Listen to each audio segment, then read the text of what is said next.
Water signs, tingnan po natin kung ano ang mensahe sa'yo ngayong huling araw ng August 2023. Keep in mind po na ito ay general reading lamang, so hindi po lahat ay makaka-relate, so be open-minded. Tingnan natin. We have responsibilities. Water signs, ang daming responsibilities. So, pwedeng ang pinagfo-focusan ninyo at ito, yung inyong finances and yung inyong emotions. Ayan po, pwedeng yan yung mas inaasikaso ninyo ngayong araw na ito. Pwedeng pinapakalma nyo yung inyong sarili. Ayan, medyo meron dito natetense because of bayarin, because of expenses. Tignan po natin ano pa ang mensahe para sa'yo. Spirit guide, mensahe po natin. We have the journey. So, meron nga kayong pinagdaraanan dito. Yung iba po sa inyo, pwedeng, hindi ko alam kung nasa ship pa kayo. Yan po ba yung trabaho ninyo? Ayan. At kahit malayo kayo sa inyong family, you take care of your finances. Okay? So, pwedeng ikaw, yung breadwinner sa family ninyo, water signs. Ayan. And also, hindi lang yan, naaasikaso mo pa or naaalagaan mo, napaparamdam mo sa mga taong mahal mo na mahal mo talaga sila kahit nasa malayo po yung iba sa inyo or kahit magkakalayo kayo dito. Tignan natin ano pa yung mensahe for you. Spirit guide. We have a blessing on a home. Ayun nga po. So, feel mo yung love, yung patience, and yung support ng family mo, water signs, ngayong araw na ito. Hindi ko alam kung may papaalis po ba dito or may paparating ba. So, meron lang ako nakikita dito. For some of you, happy yung bahay ninyo. Sabihin natin, hindi man sobrang ganda ng bahay ninyo, water signs, pero masaya yung mga nakatira. Diba? Na-appreciate ninyo kung ano yung mayroon kayo. Pwedeng may good news dito. Parang merong maghahatid ng ulam sa bahay, ganyan.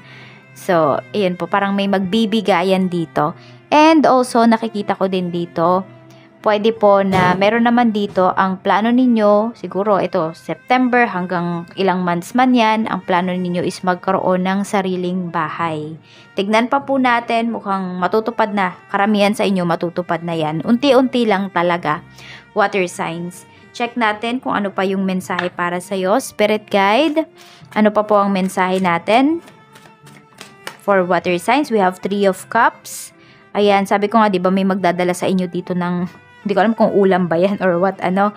Pwede kasi na merong celebration dyan sa kapitbahay ninyo. So, di ba, uso ba yun sa inyo? Yung, kunwari, merong kayong handaan, magdadala kayo sa mga kapitbahay ninyo ng mga handa. I mean, bibigyan nyo sila. Yung kayo ba yung magsasadya? Ganyan. So, di ko alam kung uso pa yan sa inyo. Pero, ayan, pwede rin na ma-invite kayo ngayon, water sign, sa isang handaan. For some of you, pwedeng mamimit nyo yung mga friends ninyo. Ayan, baka may pagkikita kayo na pinaghandaan dito. We have the hermit. Meron din naman po dito, stay lang talaga sa bahay. Ayan. So, pwedeng abala talaga kayo sa bahay ninyo. Tignan po natin. Meron naman dito kasi pwedeng hindi na kayo nakakalabas ng bahay. Pwede po kasi na yung iba dito, pwedeng matanda na. So, parang alam mo yun, you spend your time with your family talaga. Hindi na sa ibang tao. Tignan natin. We have judgment. Pagdating naman po ito sa trabaho. So, meron dito, parang desidido na kayo na magtatrabaho talaga kayo. Parang kahit ano yung mangyari, basta mapunuan po ninyo yung financial needs ng family ninyo. So, may decision tayo dito. Ayan. Nasa malayo yung iba sa inyo, water signs talaga. We have 4 of rods. Okay. Meron dito, mas magtatagal po kayo dyan sa trabaho ninyo ngayon. Okay. Pwedeng meron lang delays na nararanasan yung iba sa inyo. Pero pag once na nandyan na po kayo sa trabaho nyo, ayan, sobrang parang kayo na lang yung mag-iisip na, ano ba, mag-extend pa ba ako or what? Ganyan. So, we have King of Rods. Makakapag-ipon po talaga kayo dito. Sabi ko nga, ayan, no, makakapagpagawa yung iba sa inyo ng bahay. Mula dito sa trabaho ninyo. Pagdating sa negosyo, we have King of Rods and we have 5 of Swords. Huwag kayo masyadong mapagtiwala dito, water signs. Pagdating po sa inyong business, the Emperor. Meron yata kayo nakakausap dito or may deals kayo dito. Huwag kayong masyadong magtitiwala. I mean, di ba kung close deal na yan, dapat may down payment. Huwag kayong papayag na wala. Kasi kayo yung matatalo dito pag umatras yung tao. Pero nakikita ko naman, may isang salita yung taong kausap mo. Pero pwedeng may biglaan kasing mangyayari dito. Ayan o. Pwedeng, diba kunwari nag-deal kayo tapos walang down payment. Tapos may nag-offer sa kanya ng mas mababang presyo. May nakatunog doon sa dealings ninyo. So pwede siyang maagaw sa'yo. Kaya po, i-secure mo. Hindi ba? Tingnan mo, parang bahay, di ba? Kailangan i-secure ninyo. Ganun po, i-secure mo yung dealings mo with your clients ngayong araw na ito. Para hindi na siya maagaw. Pagdating naman sa money, we have Ace of Cups. Meron tayong, Ace of Cups ito. Ito naman ay Eight of Cups. So ito, yung iba sa inyo parang gusto nyo na lang maglaho na parang bola sa dami ng responsibility, sa dami ng mga bayarin. Medyo na-overwhelm talaga kayo dito. Kaya lang kasi, kumikilos naman po kayo, water signs. Dahil alam niyo pag di kayo kumilos, mas lalo kayong matatambakan ng mga responsibilities na ito. We have Ace of Swords. Ayan. So, may breakthrough tayo dito regarding your finances. Pwede po na may ma-receive kayo na money, may ma-receive kayo na help ngayong araw na ito. Unexpected po ito. Ayan. Ace of Swords. Parang akala ninyo, alam niyo yun, parang hindi kayo makakabayad sa isang certain things na ito, sa isang expenses na to, pero mababayaran nyo. Ayan. Meron din ako nakikita, pwedeng gagastos naman kayo ngayong araw. Oo. Pwedeng meron kayong bibilhin. Ito, parang matagal nyo na tong gusto talaga. Ayan. Parang, ito, ready na talaga kayo na bilhin yung isang bagay na yon. Pagdating naman sa love life nyo, may reconciliation tayo dito. So, may pag-aayos, pagbabalikan, parang, kasi magkakasundo kayo dito. So, efforts pa. Kasi, di ba we have responsibilities. So, parang mas magmamature kayo, water signs. Parang, alam mo yon tipong dati, parang, tinatakbuhan nyo yung mga responsibilities, yung mga problems regarding your relationship. Ngayon, haharapin nyo po yan. Parang wala kayong katakot-takot ngayon. Mukhang may gusto makipagbalikan sa'yo dito, water signs. Tingnan natin. We have lightning. So, pabago-bago ng isip yung taong to. Pwedeng binibigyan niya kayo ng mixed signals. The golden mirror. Ayan, mukhang nila-love bomb kayo ng taong ito. I mean, parang, alam niyo, hindi niyo nararamdaman yung presence niya talaga. Pero, pinapadalhan kayo ng pinapadalhan ng regalo. O kaya, yung iba sa inyo, water signs, lalo na yung mga nasa malayo po dyan, akala ninyo, yung pagbibigay ninyo ng material things, ng gifts towards sa inyong mga anak, is akala nyo, di ba, minamahal nyo talaga sila. Yes, yun siguro yung way mo ng pagbibigay, no, ng pagpaparamdam. Pero yung iba po sa inyo dito, or hindi ko alam kasi kung kayo ba yung sinusumbatan, ganito yan eh, kunwari may binigay ako sa'yo, tapos isusumbat ko. Hindi ko naman hinihingi yun sa'yo, pero hindi mo naman hiningi sa akin yun, pero sinusumbat ko sa'yo.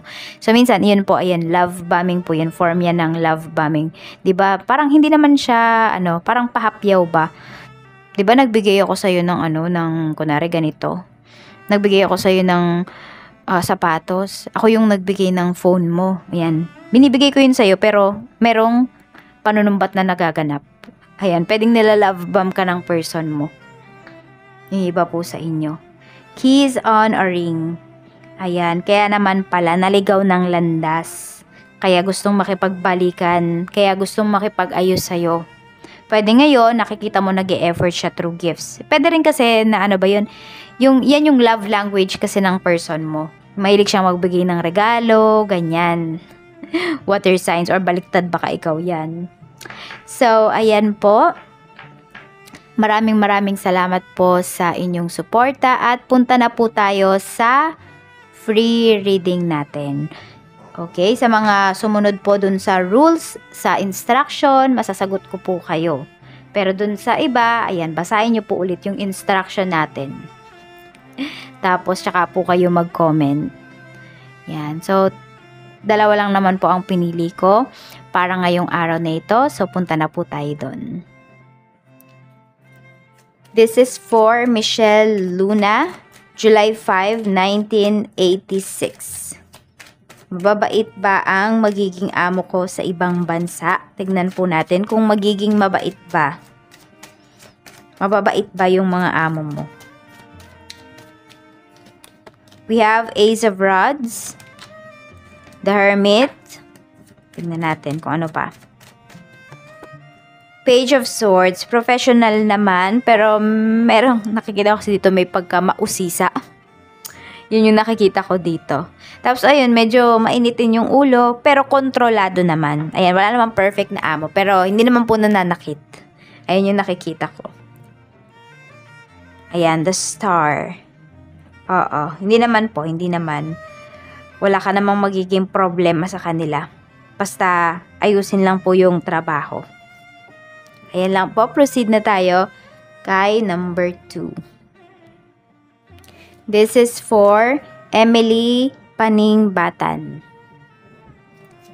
November 20, 1986. Mag-grow po ba ang itinayo kong business na Gel Gem Gown Rental Catering Service? Okay. Alagaan mo po yung mga clients mo kasi dadami pa sila. Ayan. Queen of Cups. Yes na yes, oh. Ayan. Hindi lang po siya easy, pero maganda po yung pinapakita dito. Ayan. Magtatagal din talaga yung business mo po. Yung ano ba niyan, yung time frame ng business mo. Kailangan lang po talaga is pagfokusan. Tapos, ito, mag-engage ka sa mga kliyente mo. Tapos, ito daw, Knight of Swords. Talaga naman, kailangan maging assertive. Kailangan, yes, ayan, para bang sa ngayon, dapat parang wala kang tinatanggihan na kliyente. So, parang, oo, i-entertain po lahat ng mga possible clients pagdating dito sa iyong business. And, i-market mo din talaga siya sa social media. Yun talaga. Kasi, di ba, yan yung usong-uso talaga ngayon. Ayan po. Yes po. Maganda po yung magiging paglago ng iyong business. Tapos ito nga, may energy tayo dito kung meron ka na pong asawa or kung sino man tong male figure na pwedeng makatulong sa'yo. Ayan po, maganda rin kasi yung energy na ibibigay niya dito pagdating sa negosyo. Ayan lang po. At kung gusto niyo pong sumali sa ating free reading, sunod lang po kayo sa instructions natin, sa rules natin para masagot ko po kayo kasi sobrang dami pong nagko-comment na oo. Hindi mali yung yung pagkakasunod-sunod ng ginawa nyo. Kaya hindi ko po kayo nasasagot.